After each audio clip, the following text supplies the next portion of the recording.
안녕하세요. 법무법인 파트원의 최용준 변호사입니다. 네, 변호사님 개인회생 신청을 할 때 가장 이제 이런 경우가 많은데 배우자가 알면 안 되는 경우 이런 경우가 참 많은데요. 네. 배우자 모르게 진행이 가능할까요? 이거는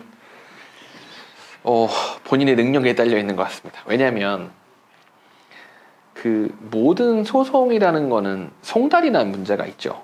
법원에서 신청이나 당사자 본인에게 서류 등을 송달을 합니다. 그래서 일단 송달 받는 것 자체를 본인이 모르게 한다. 그러니까 과정 집으로 만약에 우편이 와도 자기가 배우자 모르게 이걸 받을 수 있다. 그러면 이게 법원에서 가족한테 또 배우자한테 통지할 의무가 있는 건 아니거든요. 그래서 모르게 진행이 가능하죠. 특히 또 어떤 개인회생이나 파산 절차를 대리인을 통해서 한다. 그러면 모든 어떤 송달이 기본적으로는 대리인 사무실의 전자 방식으로 오기 때문에 모르게 할 수는 있습니다. 하지만 이 파산이 됐든 회생 절차가 됐든 경우에 따라서는 파산 관제인이나 혹은 회생위원이 배우자의 재산 내역에 관련된 자료를 한번 소명자로 제출하라 라고 요구하는 경우가 있습니다. 이때는 그러면 아무리 그래서 남편이고 아내라 하더라도 배우자의 어떤 재산에 관련된 금융거래 자료나 이런 것들을 본인이 발급받을 수는 없거든요. 이런 경우에는 사실 부득이 감추고자 하더라도 감출 수 없는 상황이 발생할 수 있는 거죠. 네, 그럼 배우자도 소득이 있다면 개인회생할 때 변제금에 영향이 있을까요? 그렇진 않아요. 그러니까 변제금은 결국에는 아마 제가 지난번에 한번 설명드린 것 같은데 이 변제금이라는 것은 결국에는 채무자의 소득에서 생계비를 뺀 나머지 가용소득에 의해서 정해지는 거지 배우자가 급여를 돈을 많이 번다? 그럼 배우자 소득의 일부까지 변제금에 투입한다 이런 건 전혀 아닙니다. 다만 이건 있을 수 있죠. 자, 한 경우의 수를 더 볼게요. 남편이 이제 개인회생을 신청한 채무자고 그 다음에 배우자도 소득활동합니다. 근데 남편은 급여가 한 200만 원 되고 배우자는 한 500만 원 벌어요. 근데 자녀가 둘 있어요.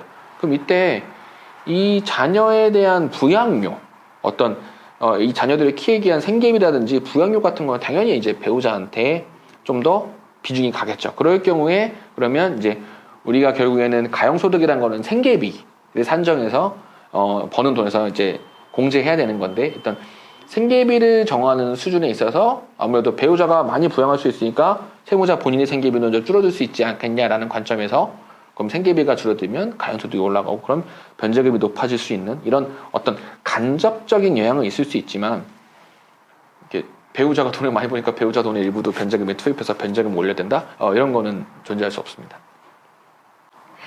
만약에 배우자가 재산이 있다면 이건 어떻게 될까요? 이게 참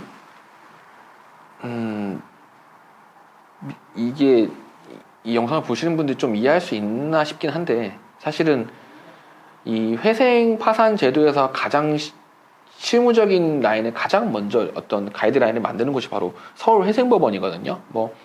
앞으로는 수원회생법원도 생기고 부산회생법원도 생긴다고 하는데 현재는 단독 법원으로 회생법원이라고 있는 곳은 서울회생법원이 유일합니다. 근데 이 서울회생법원에서는 최근부터 어떤 채무자 본인이 고의적으로 배우자한테 어떤 재산을 은닉하거나 이전한 흔적이나 이런 의혹이 있지 않는 이상은 기본적으로는 이제 기초 필요 서류에서 배우자 재산 내역은 보지 않겠다라는 실무 가이드라인을 세웠어요.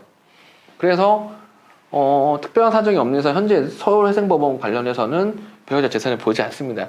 그런데 이게 사실 이런 건 좀 통일성이 있는 게 맞다고 저는 보는데 안타깝게도 현재 서울회생법원을 제외한 다른 각급 법원에서는 지금 배우자 재산 내역을 보여달라고 하고 배우자에게 만약에 의미 있는 수준의 재산이 있으면 그 중에 2분의 1은 채무자 본인의 청산가치에 반영하게끔 이렇게 유도를 합니다. 그래서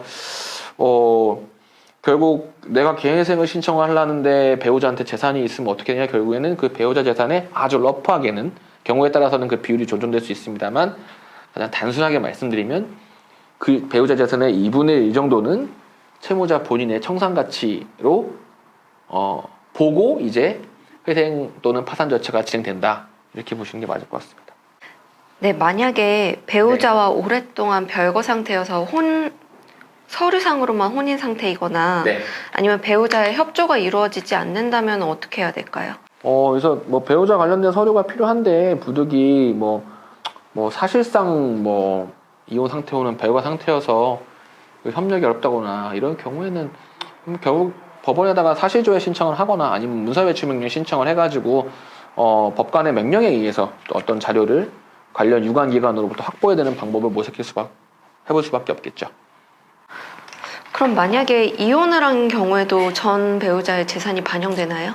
이혼은 왜 이 회생이나 파산 관점에서 이혼이 문제가 되냐면 조금 원론적인 부분을 간단히만 말씀드릴게요. 이혼을 하게 되면 재산 분할이라는 문제가 발생합니다.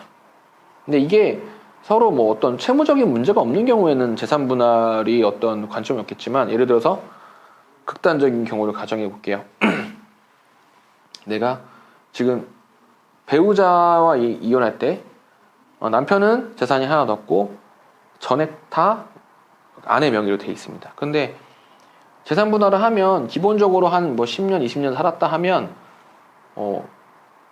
극단적으로 남편이 가사 활동만 한다 하더라도 법원에서는 기본적으로는 50% 정도는 재산 분할 청구권을 인정을 해요. 그런데 이제 채무가 많으신 분들의 유형이 이 재산 분할 청구권을 쉽사리 포기해요. 그런데 법원은 이 재산 분할 청구권을 포기하는 행동조차 채권자들에 대한 악의적인 행위로 보는 거예요. 그렇기 때문에 이제 재산 분할 청구권이랑 이런 이슈가 있기 때문에 뭐 이혼을 해서 뭐 3년, 5년 또는 그 이상 기간이 지났다고 한다면 뭐 3년, 5년이 법에 정해져 있는 건 아닙니다. 근데 저희가 통상적으로 크게 이혼에 대한 이슈가 어떤 도산 절차에 영향을 미치지 않는 저희 어떤 실무상 경험상 기간에 보니 대략 뭐 안전하게는 3년에서 5년 정도가 지나면 법원에서도 그 전에 있었던 어떤 재산 분할 청구권의 문제를 어떤 재산적 가치로 봐서 반영하진 않지만 상당히 비교적 이 어떤 뭐 개인회생을 신청하거나 개인 파산을 신청했는데 상당히 인접한 시점, 뭐 6개월이든 1년이든 뭐 1, 2년 내에 이혼을 했다 그러면 이 재산 분할 자체가 어떤 정당한 비율로 이루어졌는지를 보게 되죠. 그래서 이런 경우에는 배우자 재산도 이혼한 배우자지만 이혼한 배우자의 재산 내역이 반영될 소지가 발생합니다.